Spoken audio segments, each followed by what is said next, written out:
First news বাংলার সংবাদে স্বাগত জানাচ্ছি, সাথে আছি আমি ইশরাত জাহান। দক্ষিণ আফ্রিকার স্টিল ফন্টেইন শহরের একটি পরিত্যক্ত সোনার খনিতে আরও 34টি মরদেহ উদ্ধার করেছে উদ্ধারকর্মীরা। এ খনিটি বেশ কিছু অবৈধ খনি শ্রমিকের আশ্রয়স্থল ছিল, যারা পুলিশি দমন অভিযান থেকে বাঁচতে সেখানে লুকিয়েছিলেন। বিস্তারিত দেখুন প্রতিবেদনে।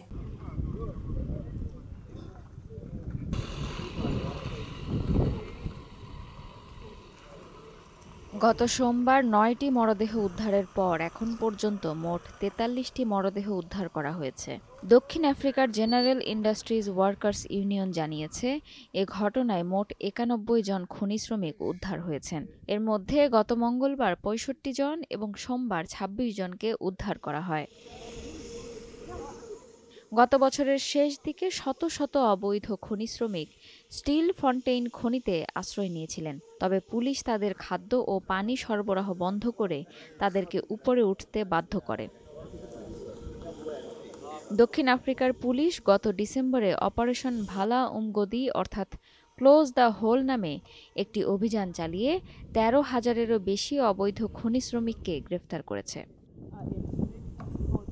দক্ষিণ আফ্রিকায় অবৈধ খনন অনেকদিন ধরেই একটি বড় সমস্যা হয়ে দাঁড়িয়েছে, যেখানে প্রতিদিন বহু মানুষ জীবনের ঝুঁকি নিয়ে পরিত্যক্ত খনিতে মূল্যবান ধাতু সংগ্রহ করতে যায়।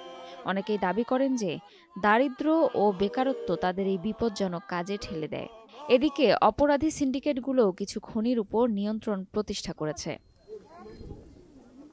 সোমবার 2টি ভয়াবহ ভিডিও ইন্টারনেটে ছড়িয়ে পড়ে, যেখানে কয়েকজন অবৈধ খনি শ্রমিকের মরদেহ দেখা যায়, যাদের মধ্যে কিছু মরদেহ মেকশিফট ব্যাগে মোড়ানো ছিল এবং ক্ষুধায় ভোগা মানুষদের মৃতদেহ খনির নিচে পড়েছিল।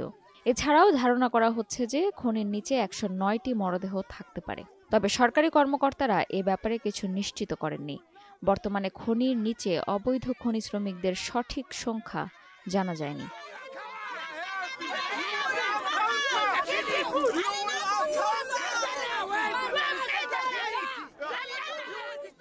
দক্ষিণ আফ্রিকার জেনারেল ইন্ডাস্ট্রিজ ওয়ার্কার্স ইউনিয়নের সভাপতি এবং মানবাধিকার আইনজীবী মমেতল ওয়ে সিবেই সোমবার স্টিল ফন্টেইনে সাংবাদিকদের জানান, বছর জুড়ে আমরা খনির নিচ থেকে ভিডিও পাচ্ছি, যা এক ভয়ঙ্কর পরিস্থিতি তুলে ধরছে। তিনি এটিকে একটি হত্যাযজ্ঞ হিসেবে বর্ণনা করে বলেন, এই মরদেহগুলোর স্তূপ সরকারের ব্যর্থতাকেই স্পষ্ট করে। দ্বিতীয় দফার উদ্ধার অভিযানটি 2 মাস বিলম্বিত হয়ে শুরু হলেও 10 দিনের মধ্যে এটি শেষ হওয়ার আশা করা হচ্ছে।